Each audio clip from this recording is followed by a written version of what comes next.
Okay. Okay. So the first thing I wanted to ask you, have you seen this video yet? The video that I've seen, I have seen parts of the video, is basically the same video that the public has seen. I know that there's video that's being included in the investigation of the incident, and I won't be able to see all of that, obviously, until the investigation's complete. I think a lot of it's already out there, but I have seen some of the video. Yeah, and specifically, I mean the video in which he's actually shot. Yeah, the video that I've seen has been basically based on the same video that's been put out to the public, yes. What was your reaction towards seeing this? Look, someone died, and it's horrific anytime that happens. And as a mayor, over time, I've seen videos of whether it's officer-involved shootings or where officers are shot. In the case of the Christopher Chase situation, or in this case, an individual. You see these things, and anytime someone loses their life, I mean, it's just horrific, and it's all the way around. So I don't think there's any way around that. What are your thoughts on just, in terms of what happened there? Well, listen, I think Chief made a mistake when he's at the press conference and he was asked an honest question about what he thought was it justified or not. I think he gave an honest response, but I think that was a mistake. And I think I've talked to Chief about that, and I think he understands that was a mistake. It's not our job to make judgments at this point. We have a process that we go through, and it's a very thorough process, but I'll tell you some of the additional things I want done on this particular incident in just a minute. But between the multi-jurisdictional task force, the DA, others that look at these kinds of incidents, we need to wait, whether it's judging whether it was appropriate, inappropriate, justified, unjustified. I mean, we all have a reaction, myself included, of great sadness of what we see in the video. But the fact is, we need to wait till the investigation is done, and that's what I want to do, and I think that's what Chief should have done. And I think if you would ask him now, he would agree with that wholeheartedly.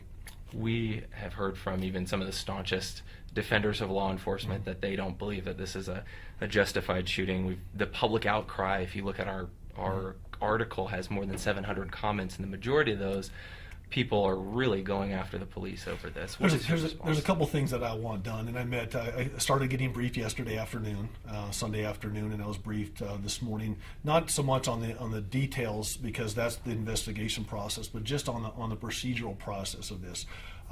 We know the DA was at the scene. We know the independent review officer was at the scene. We know that we have a multi-jurisdictional task force between the state police, the sheriff's office, and the APD on this.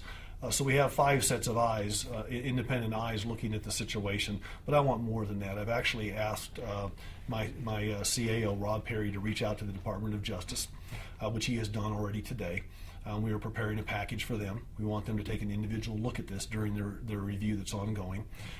We've actually reached out to the Las Cruces Police Department. I would like to have someone come in that is not a police department from the metro area and take a look at this individually as well.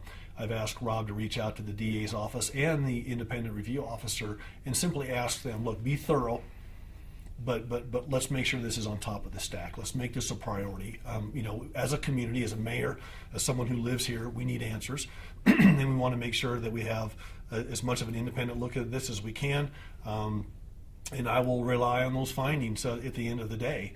But we want to make sure that we have someone, and I think that's going to be important, to have somebody else come in on this particular case because of what we've seen on the videos. Can you understand the public outcry? Absolutely.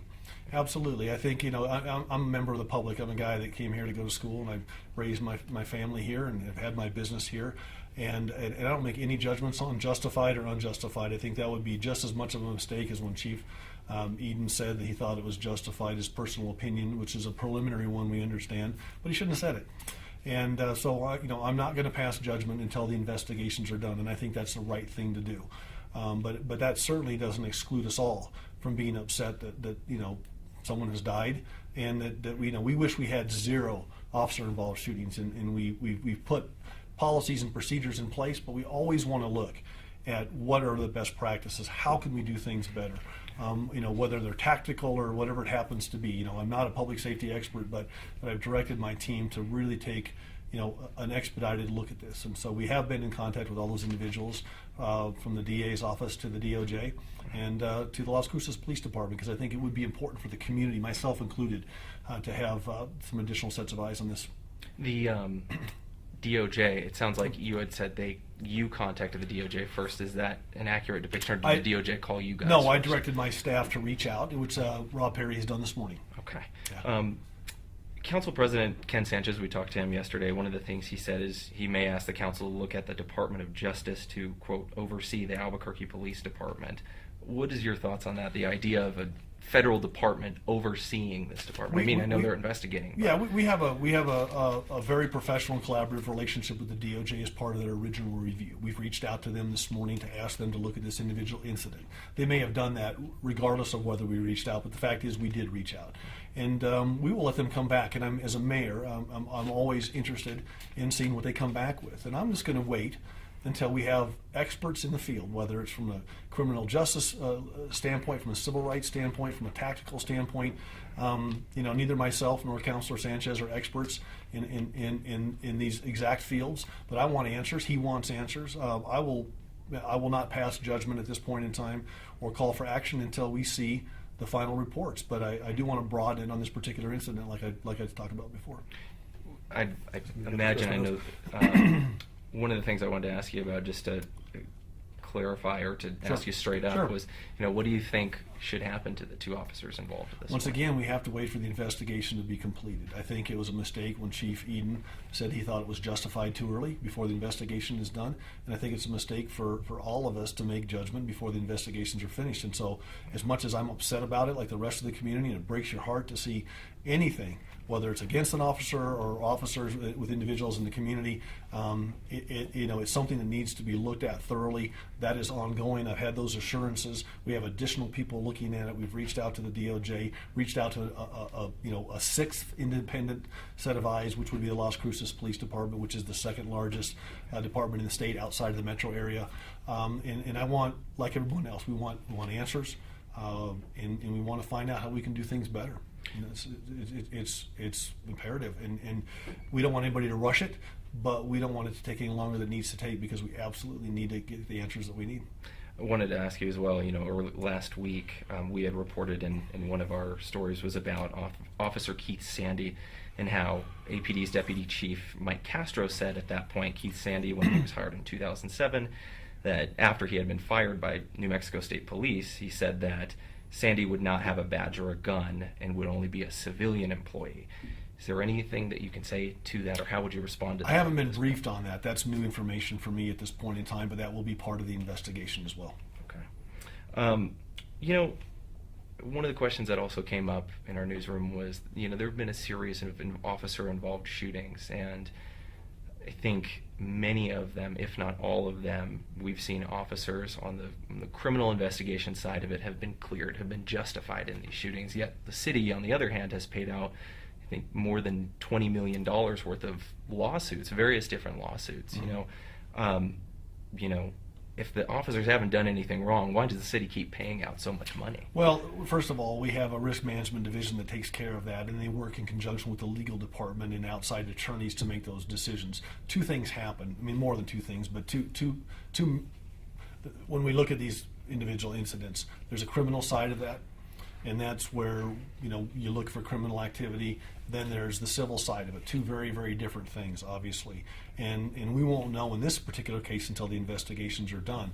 But if you look at past cases where officers have been found to be justified in their actions because their lives were in danger or for whatever reason that was, then you still have the civil side of that. And I'm not an attorney, but in discussions with our risk management groups, it's evident at that point that a lot more comes into play rather than just criminal.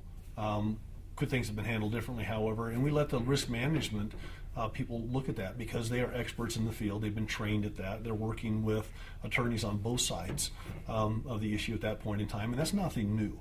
I mean, the city, this is, what happens with settlements in anything from slip, trip, and fall cases through officer-involved shooting cases, nothing different in this administration than prior. You look at each individual case. You're dealing with plaintiff's attorneys, you're dealing with defense attorneys, and you try to work out the best thing that you can. That's why they call it a settlement. But I'm not in the room for those, but we have people that are there that are experts, and we have to we go off of their best judgments at the time. You had mentioned helping get or reaching out to the Las Cruces Police Department to get involved. Yeah. One of those, I guess, one of the questions that we had was along those lines, the MOU that I guess Albuquerque Police and many of the other surrounding agencies operate under is that Yep. if there's an officer involved shooting, that the officer, that the agency that the officer is with, the officer who shot, is the lead agency. But it sounds like in this case, reaching out to Las Cruces Police Department, do you want a different lead agency on this case? That's being determined right now. Well, I've asked my staff to reach out, and I've reached out to Las Cruces asking them if they would come in and be a sixth set of independent eyes on this investigation, and we're waiting to hear back from them. We're hopeful that they'll do that. We would do that for them, and I'm sure that they will, because we want to make sure that we have people understand that we're looking at this as a specific incident of a situation where I think it's going to behoove all of us to have that six that we have. We have the DA, we have the independent review officer, we have the state police, we have the Bernalillo County Sheriff's Office. In this case, we have APD, and I think if we bring in another law enforcement agency who's an expert at this, that has experts in the field to come in and look at it, that's something I want as a citizen as much as I want as a mayor. What would you just say to the people out there who are watching this, who are reacting to this? I mean, it sounds like from the comments I've gathered from you today, there's going to be for a lot more review of what's going on and what's happened here. Very difficult situation for everybody, from APD through the community, myself included. That's a very emotional issue. Someone lost their lives. I mean, these are horrific circumstances when these things happen, whenever they happen, under whatever circumstances, whether it's an officer that is shot and injured or whether it's an individual from the community that is shot and injured. They all need to be looked at thoroughly. And it's always a tragedy. We've gone 3 years in a row now with at or below average officer involved shootings in our community. One is too many. We always need to be striving to make sure that we're looking at training, looking at best practices, looking at situations to find ways to always do in the future better than we did yesterday, regardless of the circumstances of the case. This is no different than that. But it's a very emotional thing for myself as well as the community, and we just want to make sure that we get the answers. I mean, and I'm not going to prejudge the situation. I ask others not to. Let's let these investigations go through. We have reached out to the DOJ. We have reached out to a sixth individual, the Las Cruces Police Department, to come in and work with us. If they can't do it, we'll find someone else to look at this so that we can actually get the answers that we all want, myself included. I think just ultimately, looking at a lot of the comments, I think there's a lot of fear out there. I think there's a lot of people who almost to some degree say, I'm afraid of my police department. Is that, a legitimate thing to be concerned about at this point? Once again, like any other instance like this, we've got to get all the facts. We have parts and pieces. We have video that is horrific to watch. We have other things that I'm sure are out there that are part of this investigation that I'm not privy to, nor should I be as a mayor. We do not want to politicize these investigation processes, but bringing extra people in to take a look. And then, as a mayor, I want to make sure they're allowed to do their work, and then we can all look at the findings together at the same time. I think that's vitally important, and we just want to be able to talk to the community about what's happening, what happened in hindsight as we get the reports come through in the coming weeks, months, and then make decisions based on that, because at the end of the day, we always want to do better, always. Is there any other point along the timeline that you know of you'll receive some new information at some point, or is there any point in the date you're looking at right now? No, we'll wait. I haven't been given any definitives. We'll wait to hear. Everybody has their own processes that they go through as far as the multi-jurisdictional. In a lot of cases, the DOJ will wait until the investigation's done locally to look at theirs. We've been told that. So we don't know what the exact time frames are, but the fact is we're bringing extra people in to look at it. We've reached out to DOJ on this specific case, and I think that's important. Okay. All right. Is there anything else you'd like to add? Nope. Okay. Thank you.